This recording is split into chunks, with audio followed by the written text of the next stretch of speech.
Hello everyone, welcome to Candeo Candle and Candeo Candle Supply. My name's Caitlin, and as I promised, I'm going to be doing a scent spotlight for our brand new Halloween collection. We're going to feature a new scent for each video, and I'm going to go more in depth on the inspiration behind making that particular scent, how I came up with the name, and the scent notes and all that kind of stuff. Today we're going to do Screaming Banshee, so come along with me.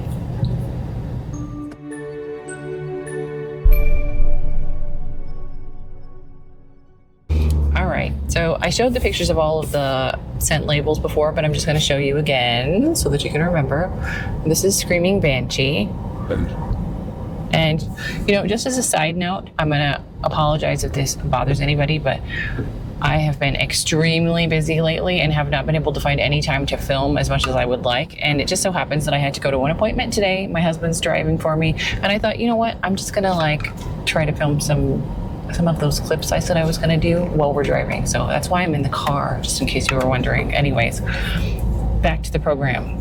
So here is that label. And as you can see, this features a Banshee on the top here. And then this is actually a Death Carriage at the bottom. So growing up, one of my favorite movies as a kid was called Darby and the Little People, which is a Disney movie from, I think it was 51 or 52.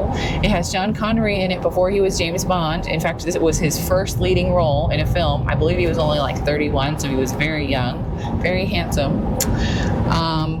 And the movie is actually set in Ireland. It features an old caretaker who he basically befriends King Brian, the leader of the leprechauns. And there's a whole story in there. You could go back and watch it. But at the end of the film, he thinks he's going to die. And the Banshee starts wailing and the Death Carriage comes out of the sky to take him away. And that whole moment really stuck with me as a kid. I think it kind of scared me actually at the time. Looking back on it, I mean, old Disney graphics were pretty corny, so, you know, it's kind of amusing, but that was my inspiration for this, for the Screaming Banshee. So in Irish and Scottish folklore, the Banshee is like a harbinger of death. It's usually depicted as a wailing, screaming woman who her screams and cries foretell or foreshadow the death of a loved one, basically. So like if you hear that, that's bad news. You don't want to hear the Screaming Banshee. According to the legend, the Banshee's wail is said to be so chilling that even the bravest of souls will be quaking in their boots at the noise.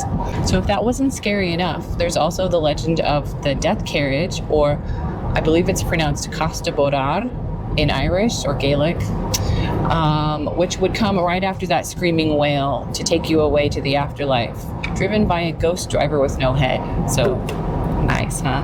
Maybe that's where we got our headless horseman legend from. It's possible. The sound of the wheels from that Death Carriage is said to be heard before the carriage can be seen, and it's also supposed to terrify people and, I don't know, scare them to death, maybe, perhaps. Anyways, you can see that on the lid, the ghost carriage, with the Screaming Banshee hovering overhead.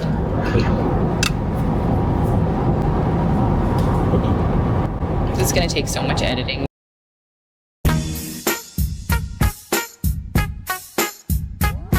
The scent notes that are predominant in Screaming Banshee, it's lavender, amber, there's oakmoss in there.